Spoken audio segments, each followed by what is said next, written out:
आगामी महापालिका निवडणुकीसाठी महायुतीचा फॉर्म्युला ठरल्याची माहिती समोर आली आहे। मुंबई, ठाणे, कल्याण, डोंबिवली, नाशिक, नागपुरात भाजप आणि शिवसेना शिंदे गट एकत्र निवडणूक लढणार आहेत, तर पुणे आणि पिंपरी चिंचवड महापालिकेत राष्ट्रवादी आणि भाजपा वेगवेगळे निवडणूक लढणार असल्याचं सांगण्यात येते। पुणे पिंपरी चिंचवडमध्ये भाजप आणि राष्ट्रवादीची ताकद समसमान आहे। अशातच कार्यकर्त्यांना संधी मिळावी आणि बंडखोरी होऊ नये यासाठी भाजप आणि राष्ट्रवादीने वेगळी रणनीती आखली आहे। पुणे आणि पिंपरी चिंचवड महापालिकेत वेगळं लढत विरोधकांना बाजूला सारलं जाणार आहे। नागपुरात भाजपची ताकद जास्त असली तरी मित्रपक्ष असलेल्या शिवसेनेला देखील सोबत घेतलं जाणार आहे। नवी मुंबई संदर्भात अजूनही निर्णय झाला नाही, मात्र भाजप सेना एकत्र येण्यासंदर्भात हालचाली सुरू आहेत। राष्ट्रवादी काँग्रेस शरदचंद्र पवार पक्षाचे अध्यक्ष शरद पवार यांच्या वाढदिवसानिमित्त राजधानी दिल्लीत काल दिग्गज एकवटले होते। विशेष म्हणजे अजित पवार, पार्थ पवार आणि प्रफुल्ल पटेलांनी पवारांच्या निवासस्थानी हजेरी लावली। त्यासोबतच उद्योगपती गौतम अदानी तसंच विरोधी पक्षनेते राहुल गांधी, प्रियंका गांधींसह अनेक खास पाहुणे पवारांच्या निवासस्थानी आले होते। 12 डिसेंबरला शरद पवारांचा वाढदिवस असून काल दिल्लीत वाढदिवसानिमित्त स्नेहभोजनाचा कार्यक्रम ठेवण्यात आला होता। भाजप, ठाकरेंची शिवसेना, शिंदेंची शिवसेना, काँग्रेससह इतर राजकीय पक्षांच्या नेत्यांनी यावेळी उपस्थिती लावली। 12 डिसेंबर रोजी शरद पवारांचा वाढदिवस साजरा केला जाणार आहे, मात्र त्या दिवशी शरद पवार हे मुंबईत येणार असल्याची शक्यता आहे, म्हणून दिल्लीत खासदारांसाठी स्नेहभोजनाचं आयोजन केलं होतं। उत्तरेकडील शीतवारे महाराष्ट्राकडे येत असल्यानं राज्यात थंडीची लाट 2 दिवस कायम राहण्याचा अंदाज वर्तवण्यात येतोय। आज मध्य महाराष्ट्र, मराठवाडा आणि विदर्भात थंडीच्या लाटेची शक्यता हवामान विभागाने वर्तवली आहे। या ठिकाणी येलो अलर्ट देखील जारी करण्यात आलाय। उर्वरित राज्यात हुडहुडी कायम राहणार असल्याचं म्हटलं जातंय। मुंबई, पुण्यात देखील नागरिक थंडीने कुडकुडलेत। राज्यात बुधवारी परभणी येथे निचांकी 5.7 अंश सेल्सिअस तर धुळे आणि जेऊर येथे प्रत्येकी 6 अंश सेल्सिअस तापमानाची नोंद झाली। निफाडमध्ये 6.6 अंश सेल्सिअस तापमान नोंदले गेले। अहिल्यानगर, जळगाव येथे 8 अंशापेक्षा कमी तर नाशिक, पुणे, यवतमाळ, नागपूर आणि गोंदिया या ठिकाणी 9 अंशापेक्षाही कमी तापमानाची नोंद घेतली गेली। पुण्यातील भोसरी भूखंड गैरव्यवहार प्रकरणी शरद पवारांच्या राष्ट्रवादीचे नेते एकनाथ खडसे यांच्या अडचणी वाढल्यात। भ्रष्टाचार प्रतिबंधक कायदा न्यायालयानं तत्कालीन महसूल मंत्री एकनाथ खडसे यांचा दोषमुक्तीचा अर्ज फेटाळलाय। पुण्यातील भोसरी येथील MIDCच्या भूखंड गैरव्यवहार प्रकरणात एकनाथ खडसे, त्यांच्या पत्नी आणि जावयांचे नाव आले होते। या प्रकरणी खडसे यांना मंत्रिपदही सोडावे लागले होते। या प्रकरणात खडसे यांनी मुंबईतील कोर्टात दोषमुक्त करण्यासाठी अर्ज केला होता, पण कोर्टाकडून हा अर्ज फेटाळण्यात आला आहे। त्यामुळे आता खडसे यांच्या अडचणीत वाढ झाली आहे। राज्यात सध्या नेते मंडळीच्या कॅश बॉम्बवरून राजकीय वर्तुळात खळबळ उडाली आहे। आमदार महेंद्र दळवी यांच्यानंतर आता मंत्री भरत गोगावले यांचाही एक व्हिडिओ समोर आलाय।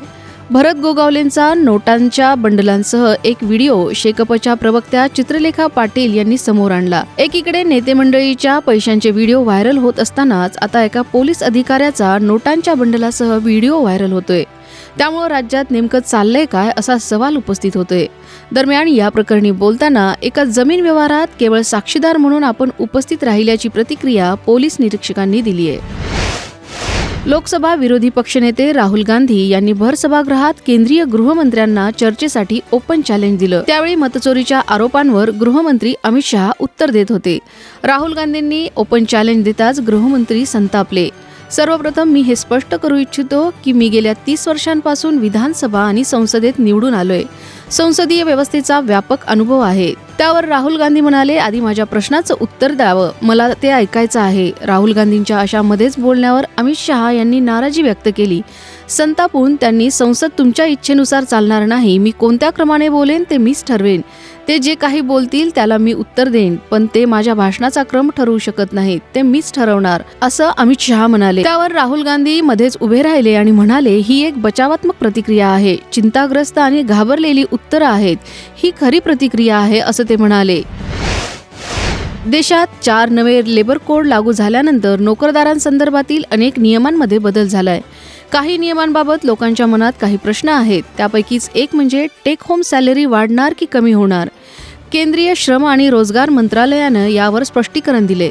देशात 4 लेबर कोड 21 नोव्हेंबरपासून लागू करण्यात आलेत। श्रम आणि रोजगार मंत्रालयाच्या मते नवं लेबर कोड लागू झाल्यानंतर कर्मचाऱ्यांच्या टेक होम सॅलरीत कसलाही फरक पडत नाही जर PF कपातीची वैधानिक मर्यादा 15,000 रुपये ठेवली तर, असं श्रम आणि रोजगार मंत्रालयाने म्हटले. मंत्रालयाने त्यांच्या अधिकृत पोस्टद्वारे हे समजावून सांगितले, ज्यामुळे वेतन श्रेणीत बदल झाले तरी टेक होम सॅलरीवर परिणाम होणार नाही.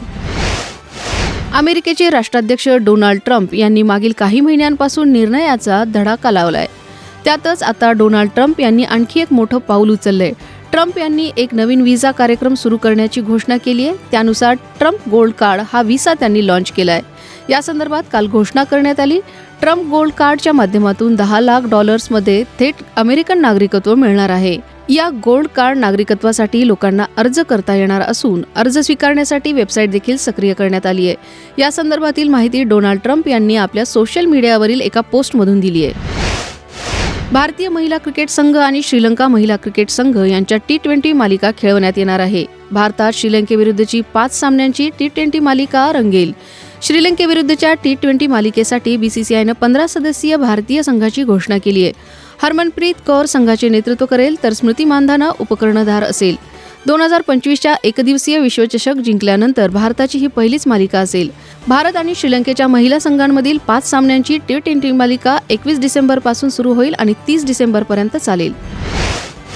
मराठी मनोरंजन विश्वातील फुलवंती म्हणून ओळखल्या जाणाऱ्या अभिनेत्री प्राजक्ता माळीनं नुकतीच सोशल मीडियावर एक स्टोरी पोस्ट केली आहे, ज्यामध्ये तिने स्वतःच्याच फोटोवरून तिच्याच फॅन पेजवर राग व्यक्त केलाय. प्राजक्ता माळीनं आपल्या सोशल मीडिया पोस्टवर लिहिलंय की हा फोटो दिसायला कितीही सुंदर असला तरी मी या फोटोचं अजिबात कौतुक करणार नाही.